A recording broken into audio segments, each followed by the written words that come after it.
Shalom saudara yang dikasihi oleh Tuhan dimanapun saudara berada. Saya ingin sharing sesuatu yang sangat penting di dalam kekristenan di Indonesia ini. Kepada rekan-rekan hamba Tuhan dan kepada semua orang Kristen di negeri ini.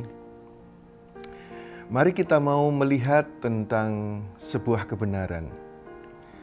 Bila jemaat datang kepada hamba Tuhan pegangannya adalah Bible, Alkitab. Kalau jemaat bertanya tentang siapa Yesus, maka pendeta akan membukakan dan memberi penjelasan tentang Yesus dari dalam Alkitab. Kalau jemaat bertanya tentang pernikahan, maka dibukalah Alkitab dan dijelaskan ayat-ayat pernikahan dari Alkitab. Kalau jemaat bertanya tentang Roh Kudus, maka pendeta juga akan membuka Alkitab dan menjelaskan tentang siapa Roh Kudus.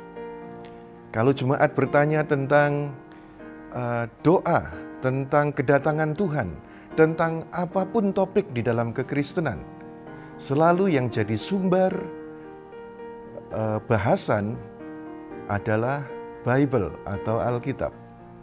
Tetapi yang menarik perhatian kita adalah ketika para pendeta di Indonesia ditanya tentang nama Bapa, jemaat bertanya tentang nama Bapa.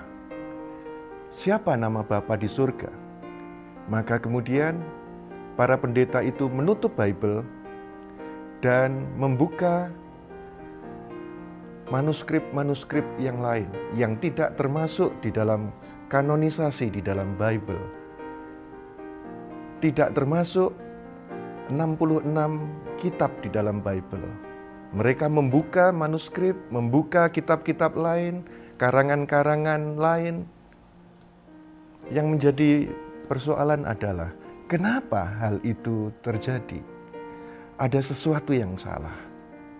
Sebab seharusnya semua rekan-rekan hamba Tuhan dan semua jemaat mesti harus mencari nama Bapa di Bible. Dan saya mau beritahu kepada saudara, nama Yesus di Bible ada sekitar 1000 kali disebutkan. Dan ada banyak nama-nama lain yang disebut. Dan Bible mencatat nama Bapa di surga tertulis di Bible sebanyak hampir 7.000 kali, 6.823 kali. Dan disebut itu adalah Yahweh. Kenapa para pendeta, hamba Tuhan, dan kekristenan di Indonesia mencari kebenaran di luar Bible? Mari kita back to the Bible. Dan saya mau beritahu kepada semua saudara, sudah saatnya kita mengenal nama Bapa di surga, yaitu YHWH, Yahweh.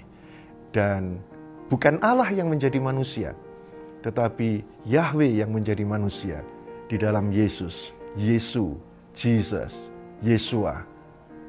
Biarlah dari sharing pada hari ini membuka akan paradigma yang sudah berabad-abad salah di dalam kekristenan Indonesia. Saudara dan saya bukan Kristen, tetapi kita adalah Kristen sejati yang memahami nama Bapa di surga, yang memahami Dia menjadi manusia, yang memahami Roh Kudus dikirimkan untuk tinggal di dalam kehidupan kita semua. Biarlah renungan singkat dan sharing singkat pada kali ini mendatangkan pencerahan bagi saudara-saudara semua.